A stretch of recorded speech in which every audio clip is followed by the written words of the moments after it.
अगर मैं आपसे कहूं कि अब ईरान अमेरिका के युद्ध के अंदर कोई और नहीं बल्कि रूस और चीन कूदने वाले हैं। वो रूस और चीन जो काफी समय से बेताब थे कि कब हमें एक बहाना मिल जाए और हम युद्ध के अंदर कूद जाएं। यार आप सोच रहे होगे ना कि अभी तक ईरान अमेरिका का युद्ध इतना आगे तक चला गया, लेकिन रूस और चीन डायरेक्टली भिड़ने नहीं आए। मतलब हाँ, बैकएंड से मदद दे रहे हैं, हथियार की, रडार सिस्टम्स की, आर्मी की, लेकिन अगर कहोगे कि यार सीधे आकर लड़ ले तो अभी तक लड़े नहीं हैं। सवाल उठता है क्यों? आखिरकार किस चीज की तलाश में थे आपके रूस और चीन, और अब क्या हुआ है और किसने क्या कहा है कि हाँ भैया अब कूदने वाले हैं? यार आप खुद देखो, मैं नहीं बल्कि जो सीनियर ईरानियन ऑफिशियल जो मोहसिन रजी साहब हैं उन्होंने कहा है।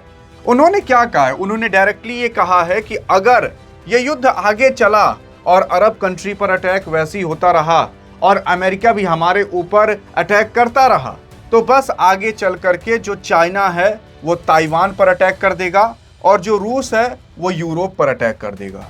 अरे यूरोप पर अटैक? हाँ, यूरोप पर अटैक। सवाल उठता है क्यों? और ईरान के इतने बड़े मंत्री और आर्मी के आदमी ने कहा है तो इसके पीछे कोई ना कोई तथ्य तो होगा। आखिरकार हुआ क्या है? देखो यार, सबसे पहली चीज तो मैं आपको बता देना चाहता हूं कि चीन अभी तक इस युद्ध के अंदर शांत क्यों था।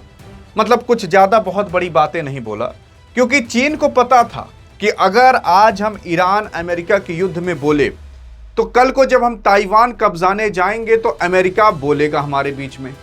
तो इसी वजह से हम अमेरिका के युद्ध में नहीं बोलेंगे ताकि हम जब युद्ध करें ताइवान के साथ तो अमेरिका आकर ना बोले। अब ताइवान को चाहता क्यों है ये चीन बार बार? और उससे पहले ये समझते हैं कि रूस और यूक्रेन का युद्ध अभी तक चल रहा है। अरे सन 2021-22 से ही चल रहा है। 2014 में भी एक बार युद्ध हुआ था, लेकिन 3-4 साल हो चुके हैं, युद्ध अभी तक कंटिन्यू ही है और अभी भी वैसे युद्ध हो रहे हैं, मतलब जैसे पहले हो रहे थे। आप सोचते होंगे खबर क्यों नहीं आ रही? अरे तो अब मीडिया को हमेशा कुछ ना कुछ चटर पटर तो चाहिए ही। तो अभी जो चल रहा है उसको दिखा रहे हैं। वो युद्ध अभी भी चल रहा है, बस उसको दिखाया नहीं जा रहा क्योंकि सब बोर हो चुके हैं।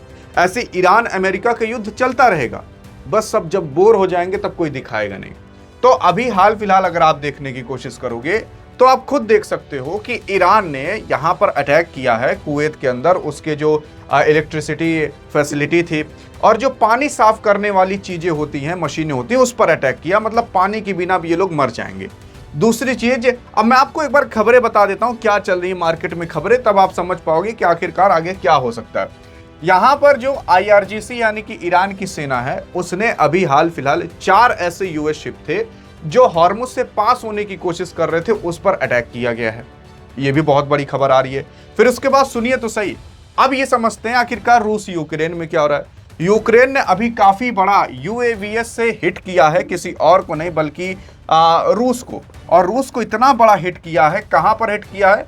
तो मॉस्को के अंदर हिट किया है और मॉस्को के अंदर विंड बैरियर्स थे, उस पर अटैक किया। और आप देख सकते हो कितना बड़ा ये अटैक है। ऐसे ही रूस भी यूक्रेन के ऊपर अटैक कर रहा है, यूक्रेन भी रूस के ऊपर कर रहा है। लेकिन एक बार आपको यह समझने की जरूरत है, आखिरकार रूस अभी तक यूक्रेन को हरा क्यों नहीं पाया, और अगर नहीं हरा पाया तो क्यों नहीं हरा पाया।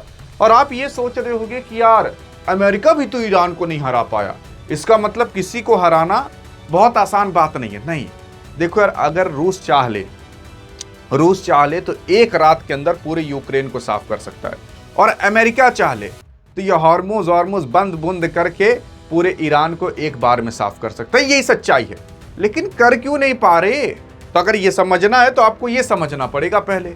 ये देखो, नाटो का पूरा बजट है और ये नाटो का बजट 1.3 ट्रिलियन का है। मतलब कई देशों की तो इतनी GDP नहीं होती जितना नाटो का केवल डिफेंस बजट है। और इस डिफेंस बजट के अंदर अगर आप देखोगे तो US $860 बिलियन खर्च करता है केवल नाटो के बजट के अंदर। और बाकी जो अदर्स हैं 12, फिनलैंड 7 बिलियन, फ्रांस 56 बिलियन, फिर Spain 19 billion, Romania 8 billion, Germany 68 million, ऐसी बेल्जियम, UK, पोलैंड कोई 30, 40, 50 बिलियन ऐसे खर्च करते हैं। मतलब नाटो देश के अंदर US को छोड़ दो तो कोई भारत के जितना भी बजट नहीं खर्च करता। भारत भी 80-90 बिलियन खर्च करता है अपने डिफेंस पर, ये लोग वो भी नहीं करते। अब सवाल उठता है क्यों? मैं आपको बता रहा हूं, क्योंकि ये जितने भी नाटो वाले देश हैं, यूरोप वाले देश हैं, सोचो इनका बजट इतना है इस गोले के अंदर, मान लेते हैं फुटबॉल है तो इतना ही उन लोग का बजट है, और 50% से भी ज्यादा आप समझ लो कि यूएस का पूरा पूरा बजट है। यानी कि जो नाटो भी पल रहा है वो यूएस के पूरे बजट पर पल रहा है, और नाटो पर इसीलिए कंट्रोल यूएस का रहता है। अब आप खुद सोच कर देखो कि अगर यूएस ये बजट नाटो में से हटा ले, ट्रंप ने बहुत पहले कह दिया था कि हम धीरे धीरे अपना बजट थोड़ा कम करेंगे या फिर हम नाटो में से निकल जाएंगे। अगर नाटो में से यूएस निकल गया तो जानते हो क्या होगा, ये देश अकेले पड़ जाएंगे, और रूस इन लोगों को अकेले खत्म कर सकता है, इतना बात मानिए। और इसीलिए ट्रंप बार बार धमकी देता हम नाटो में से निकल जाएंगे, नाटो में से निकल जाएंगे, क्योंकि जब ये नाटो में से निकलने की बात करता है ना तो ये सारे देश थर थर कांपने लगते हैं कि हमारा क्या होगा, हमारा क्या होगा। तो इसी डर के मारा ये लोग अमेरिका के पीछे लगे रहते हैं, खाऊं खाऊं खाऊं खाऊं करके, कि भैया तुम हमें छोड़ के मत जाओ, अगर तुम हमें छोड़ के चले गए कोई भी देश आकर हमें खत्म कर सकता है। अब सोचो कोई यहाँ पर 19 बिलियन 4 बिलियन खर्च कर रहा है, वो कितना ही मजबूत होगा। भारत का भी आधा का आधा का आधा आधा खर्च कर रहा है, और भारत तो बहुत बड़ा देश है यार, भारत से तुलना भी नहीं की जा सकती अब इन लोगों की। लेकिन हाँ, बात करें यूएस की, तो यूएस इसीलिए धमकी देता। अब ये मैं क्यों बता रहा हूं, ये मैं इसलिए बता रहा हूं ताकि आपको नाटो का बजट समझ में आए, क्योंकि जो कहा गया ना कि यूरोप पर अटैक कर सकता है रूस, तभी आपको समझ आएगा। अब क्यों आएगा, अब मैं आपको बताता हूं आगे। तो ये मैप है, इस मैप में यहां पर देखोगे तो ये यूरोप वाले देश हैं, और ये अफ्रीका वाले देश हैं, ये खाड़ी देश हैं, इधर अमेरिका है। अब अमेरिका क्यों बचा रहता है, क्योंकि आप देखो यार अमेरिका ना सबसे कटकर अलग है, वेस्ट की साइड है, इसलिए ये सबसे अलग रहता है। और अमेरिका के पास समुद्र का भी एरिया बहुत ज्यादा है, और कहा जाता है जिसके पास समुद्री एरिया ज्यादा है वही राजा है। जैसे आपके रूस के पास काफी समुद्री एरिया है, यूएस के पास है, तभी ये लोग राजा माने जाते हैं।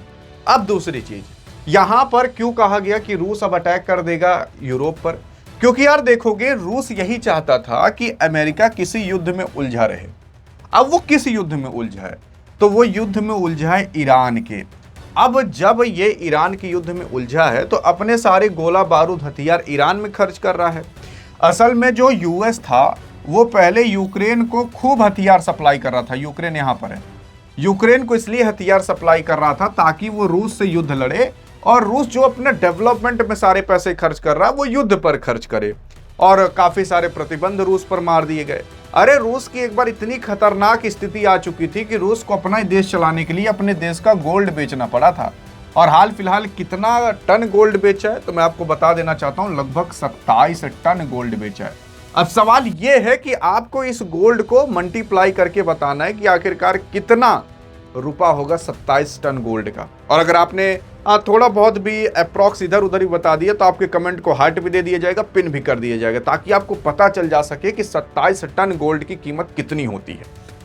अब दूसरी चीज, यहां पर जो रूस था, जो अमेरिका था, वो यूक्रेन को जो हथियार खूब सप्लाई कर रहा था वो अब नहीं कर पाएगा। क्यों? क्योंकि यार उसको भी खुद का युद्ध लड़ना है ईरान के साथ, और इसीलिए ईरान को जो था वो रूस और चाइना फंड कर रहे थे कि भैया हम तुम्हें हथियार दे रहे, तुम लड़ो।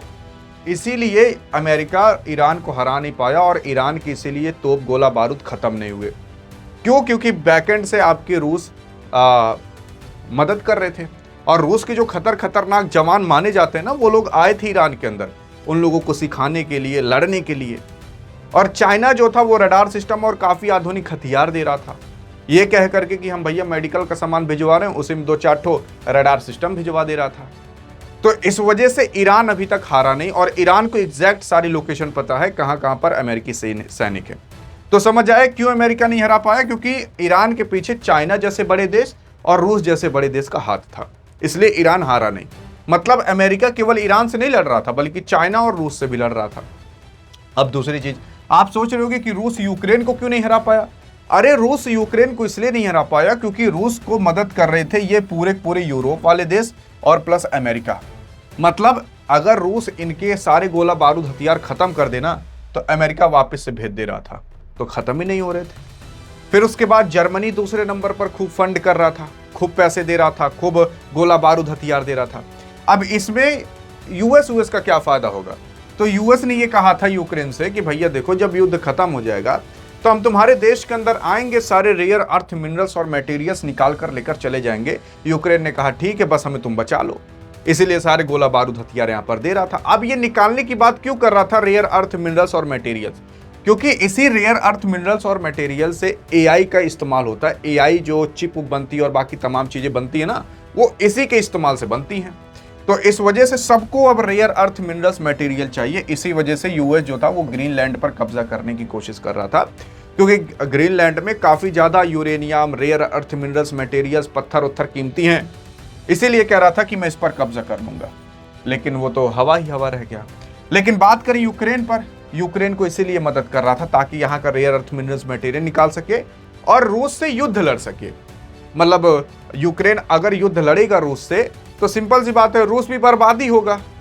तो इसी वजह से जो यूएस था वो यूक्रेन को मदद कर रहा था। अब यही चीज रूस भी सोचा कि रूस ये सोचा कि जिस तरीके से अमेरिका ने मुझे यूक्रेन के साथ युद्ध में भिड़ा दिया, मैं भी अगर यूएस को किसी के साथ युद्ध में भिड़ा दूं तो तब तो ऐसे यूएस भी बर्बाद हो जाएगा।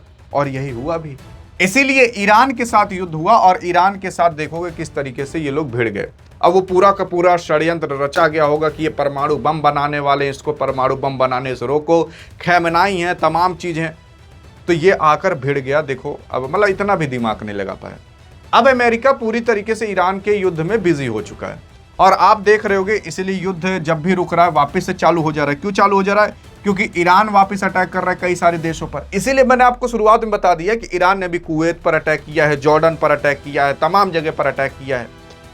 और इधर रूस और यूक्रेन में तो युद्ध चल ही रहा है। तो अब जब अमेरिका इधर ईरान में बिजी हो गया युद्ध में, तो अमेरिका अपने सारे गोला बारूद हथियार यहां पर खर्च करेगा। यूक्रेन को नहीं दे पाएगा गोला बारूद हथियार। और गोला बारूद हथियार अगर यूक्रेन को नहीं दे पाएगा तो यूक्रेन लड़ेगा कैसे रूस से? यूरोप के अंदर इतना दम नहीं है कि वो लोग इतना हथियार सप्लाई कर सकें। तभी मैंने आपको बजट दिखा दिया था। बजट आप देख लो कितना है, 50% भी नहीं है पूरे यूरोप कंट्री का आप बजट मिला लो, जितना अकेले यूएस लगा देता है। और अगर यूएस इनको नहीं दिया हथियार ना, तो ये बर्बाद हो जाएंगे। इसीलिए ईरान ने कहा है कि हाँ भैया, अब कुछ दिन में आप देखोगे, कुछ दिन में जब अमेरिका गोला बारूद हथियार यूक्रेन को नहीं दे पाएगा, जब अमेरिका का गोला बारूद हथियार और खर्च हो जाएगा, तो फिर रशिया काफी आसानी से यूक्रेन पर कब्जा कर सकता है या हरा सकता है। और फिर उसके बाद नंबर आएगा इन यूरोपियन कंट्री का। मैं आपको बता रहा हूं, ये जो यूरोप वाले देश पल रहे हैं ना, वो पल रहे हैं रूस की ही बदौलत। क्योंकि रूस गैस प्रोवाइड करता है इन यूरोपियन देश को, और यूरोपियन देश के अंदर काफी ज्यादा ठंडी रहती है। और वो जो गैस रहते हैं वो थोड़ा गर्माहट रूम में पैदा करते हैं मशीन वशीन लगा करके। अगर रूस ये गैस ना दे तो ये मर जाएंगे। 40% पूरे यूरोप के अंदर जो गैस प्रोवाइड किया जाता है अकेले रूस के माध्यम से किया जाता है। लेकिन तब भी ये लोग एहसान नहीं मानते। गोरे ऐसे ही होते हैं। अब दूसरी चीज आप देखोगे तो इसी वजह से कहा जा रहा है कि अब यूरोप की बारी है, क्योंकि यूक्रेन को तो आराम से अब खत्म कर देगा अगर अमेरिका ने हाथ हटा लिया वहां से। तो क्योंकि अब अमेरिका ईरान के साथ बिजी हो चुका है युद्ध के अंदर। तो आई थिंक अब आपको समझ में आया होगा। बाकी अब आपको क्या लगता है कि ये अब दुनिया किस ओर जाना चालू की है? किसी ओर नहीं, पहले ज्यादा पावर इस ओर थी, लेकिन अब ज्यादा पावर इस ओर टिल्ट होते हुए दिखाई दे रही है। जैसे भारत काफी बड़ा बन रहा है, चीन भी और रूस भी। बाकी अब आपका क्या कहना है इस मुद्दे पर, देखते हैं आप क्या कहते हो। और अगर आपने कुछ ऐसी जानकारी बता दी जो किसी को नहीं पता, तो आपकी कमेंट को हार्ट भी दे दिया जाएगा और पिन भी कर दिया जाएगा। अधिक जानकारी चाहिए तो स्टूडियो में मिलते हैं, तब तक के लिए जय हिंद जय भारत।